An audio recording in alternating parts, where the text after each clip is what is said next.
I spent the evening with him. I was with him until about 1 o'clock. His spirits are good. He's confident. He is dealing with this head on, the way he's dealt with every challenge in his life. Combs referred to as, among other things, freak-offs. Now, you can be a freak and it's not illegal, but you can't force people to do Shaw Diddy Combs, a renowned music mogul, has been facing numerous legal challenges, including the resignation of his long-standing legal representation firm, Grubman Shire Malalis. The decision was made due to mounting misconduct allegations against Combs, which the firm felt necessitated their withdrawal.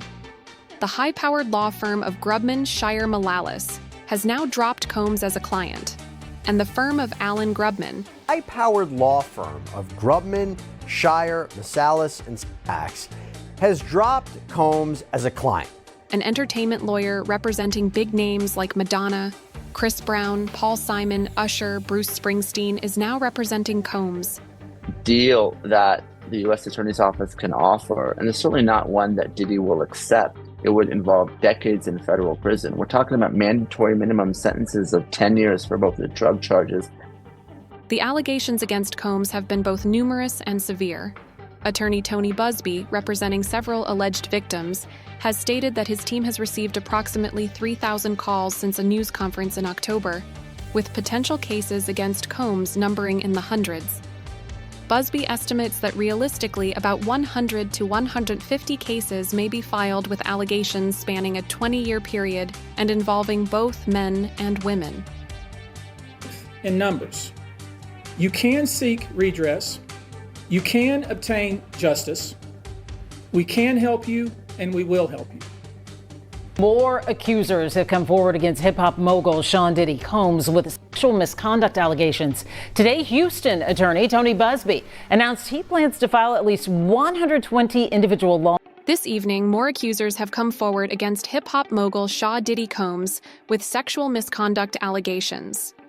Houston attorney Tony Buzbee announced he plans to file at least 120 individual lawsuits, representing 60 women and 60 men, including 25 who say they were minors at the time of the alleged misconduct. There are many facets to this case, with many people and many entities involved. One particularly alarming allegation involves a woman who claims that Combs misconducted her in a hotel room in 2004, when she was a 19-year-old college student. Another involves an aspiring young musician who pledges that Combs intoxicated him and forced him to perform highly inappropriate acts when he was just 10 years old. Combs has denied all charges, labeling the accusations as disturbing and attributing them to individuals seeking a quick payday. Rachel Kennedy claims that footage was playing on a continuous loop in Diddy's Tokyo hotel room during the 2000 interaction, and further alleged that the rapper was on the phone with J-Lo, whom he was dating at the time. Rachel and her two friends had been invited to Diddy's room for a party after meeting him at a topless club in Japan, but Diddy was alone in his room when they arrived. Jennifer Lopez has yet to comment on Diddy's legal trouble, but the number one concern is the potential for decades in federal prison for both drug charges and trafficking. The issue of pedophilia in Hollywood has been a significant concern, with legal proceedings being complicated by the resignation of U.S. Attorney Damian Williams. Williams announced his resignation on November 25, 2024, raising concerns about potential delays in the case. Legal experts fear that his departure could slow down the momentum of the trial, which is scheduled to begin in May 2025. Williams, the first Black U.S. attorney for the Southern District of New York, announced his resignation on December 13th. He oversaw several high-profile cases, including the convictions of former New Jersey Senator Bob Mendez and former FTX founder Sam Bankman. Williams's office also indicted Mayor Eric Adams on bribery charges and music mogul Shady Combs on sex trafficking charges.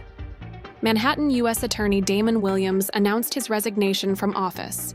Additionally, reports of other high-profile individuals being implicated in the allegations against Combs have been reported.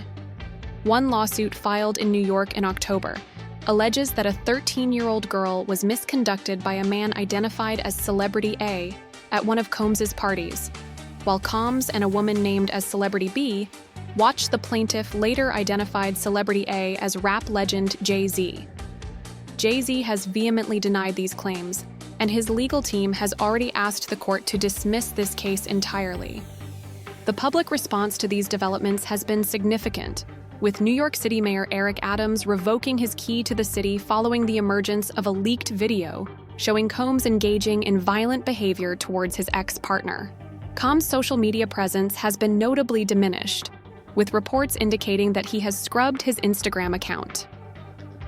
On Diddy Day in the city, videos have been playing on the Jumbotron for TSX Broadway, and the doors open for the mayor and artists. The bad boy of entertainment is finally getting the key to the city from the bad boy of politics. The legal battles surrounding the case of rapper and producer Sean Combs have seen contentious courtroom dynamics. A federal judge ordered prosecutors not to use papers taken from Combs' jail cell until a ruling is made on defense claims, highlighting the procedural complexities involved in the case. According to the defense, the government had kept copies of the documents, which were handwritten notes and a calendar. The judge sub-announced that the government would either destroy the copies or the prosecution would get them. Diddy's lawyer, Mark Agnifilo, argued that the seizure represented a complete institutional failure and described the cell search as a pretext to target Combs. The documents included handwritten notes with instructions for his legal defense and a things-to-do list that raised eyebrows for its controversial contents. Agnifilo's expert lawyer filed paperwork with the same judge accusing the feds of wrongdoing. They claim that Puff's civil rights were violated after his jail cell was recently raided, and a bunch of materials were taken from that materials, which his lawyer claimed were attorney-client privilege. AGN argued this breach violated his constitutional rights and jeopardized the integrity of the case. However, Mark's lawyer says that many personal items were seized, including messages between Diddy and his lawyers, and items that were absolutely privileged. The attorney argues that taking them violates Diddy's 4th, 5th, and 6th Amendment rights. The upcoming trial scheduled for May 2025 is expected to shed further light on the allegations and the defense's response. As the trial date approaches, it will likely provide more insights into the case and any developments regarding the charges of racketeering and trafficking. The U.S. judge has ruled that the rapper and producer Sean Combs will stand trial on federal sex trafficking and racketeering charges in May. He will be held in prison until then. Sean Combs has pleaded not guilty to charges that he used his business empire to transport women and male sex workers across state lines to take part in recorded sexual performances. If convicted, he could face a life sentence. Predator legal experts doubt that the trial will proceed as scheduled in May due to the complexities surrounding the case and the involvement of multiple underage victims. Gathering sufficient evidence, corroborating testimonies, and addressing potential legal motions from the defense could cause delays. The high-profile nature of the case with widespread media attention and intricate legal strategies further complicates matters. In the meantime, the case has sparked broader discussions about accountability and misconduct within the entertainment industry. The sheer number of allegations and the prominence of the individuals involved have underscored the importance of addressing such issues transparently and justly. Diddy, a man who was never present at any of his lifestyle activities, was not charged with any crimes.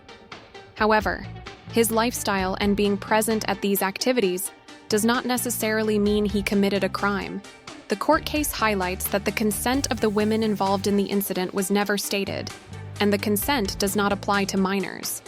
There is no difference between R. Kelly and Epstein, as no charges were filed relating to minors. This is all adult consensual activity, and while people can judge it morally, it does not necessarily mean he committed a crime. The shocking developments in Diddy's case could have a significant impact on the entertainment industry.